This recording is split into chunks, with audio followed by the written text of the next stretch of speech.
Airport থানানি বাগালপুর আমসেও খরকসা সরাই সাতক জাংমানি গকটমা মানখান কিনুচার সালো আস্তারানি নগদ হাংকা বামটিয়ানি MLA Nayan Sarkar নকবইতে কুবানা দংরক Aboni aglono kokduma thumnai roni bwskango kok sanan thangai MLA Nayan Sarkar Sanmungti Saka party mungo korungjak tongnai rokno korak saktharmung rujaknani bagui a party muni aglono party mungo korungjak tongnai khorok thambre rokno arrest khlaika airport thanani police Bhagalpur গ্রাম পঞ্চায়েত অন্তর্গত পরিশ colony এখানে গত পরশুদিন একটা ঘটনা ঘটেছে। তার পরিপ্রেক্ষিতে আমরা আজকে এসেছি। আমরা সিপিআইএম কামাংলাট আর ভাগলপুর এরিয়ার যারা নেতৃত্ব আছেন নরসিংহ লোকালের তাদেরকে নিয়ে এখানে এসেছি। তো ব্যাপারটা হচ্ছে আমরা সোশ্যাল মিডিয়াতে দেখেছি এই যে ভাগলপুরে একটা নরকীয় একটা ঘটনা ঘটেছে। কারণ একটা বাচ্চা যেটা স্কুলে নার্সারিতে পড়েন, এই বাচ্চা নাম হচ্ছে শ্রাবন্তী দেব, বাবার নাম বিশ্বজিৎ দেব।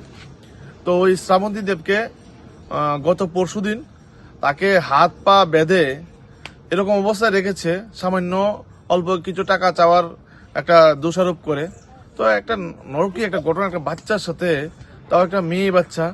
তো সেই ক্ষেত্রে যাতে প্রশাসন কঠোর পদক্ষেপ গ্রহণ করেন এবং সেই ঘটনার সাথে যারা জড়িত আছেন সবাইকে আইনের আওতা নিয়ে যাতে বিচার কার্য শুরু করেন, তার জন্য আমি প্রশাসনের নিকট আবেদন রাখবো। অন্তর্গত ভাগলপুরে একটা নিউজ আমরা সোশ্যাল মিডিয়ায় দেখতে পাই যে একটা ছোট্ট বাচ্চা যার বয়স অনুমান 6 বছর, ওকে হাত পা বেঁধে রাখা হয়েছিল। তো এটা দেখে আমরা একটা তদন্ত শুরু করে airport police station, Abhijit Mondal officer in charge of the police station. তো তদন্তের পরে আমরা ঘটনার সত্যতা খুঁজে পাই এবং চাইল্ড লাইন ভিজিট করেন। চাইল্ড লাইনের মেম্বাররা প্রতিনিধি দল ভিজিট করে একটা কমপ্লেইন লজ করেন। তো সেই হিসাবে আমরা একটা আজকে মামলা এয়ারপোর্ট পুলিশ স্টেশনে লিপিবদ্ধ হয় এবং এই মামলায় আমরা এই ঘটনার সঙ্গে যুক্ত 3 জনকে আটক করি, 3 জন মহিলা মানুষ। তো ওদেরকে আজকে মোহনপুর কোর্টে প্রেরণ করা হবে। তো বিষয়টা ছিল ছোট্ট মেয়েটার মা নেই, বাবার সাথে থাকে।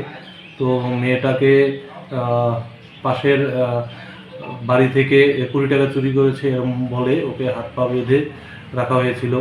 তো সেটাই আহ্বান থাকবে যে কোনো মাইনর যদি শিশুরা যদি কোনো অপরাধের সঙ্গে যুক্ত হয় যেন নিজেরা আইন হাতে না নিয়ে আইনের আশ্রয় নেয়। সেটাই আমার সোশ্যাল মানুষের কাছে আবেদন থাকবে আর কি। কোর্টে পাঠিয়েছি, এখন আদালত যেটা ভালো মনে করবে সেটাই আমরা চেক করবো এবং এরকম কিছু হলে আমরা সঙ্গে সঙ্গেই পরবর্তী অ্যাকশনে। Bureau report, Jhinik খোয়ারাং।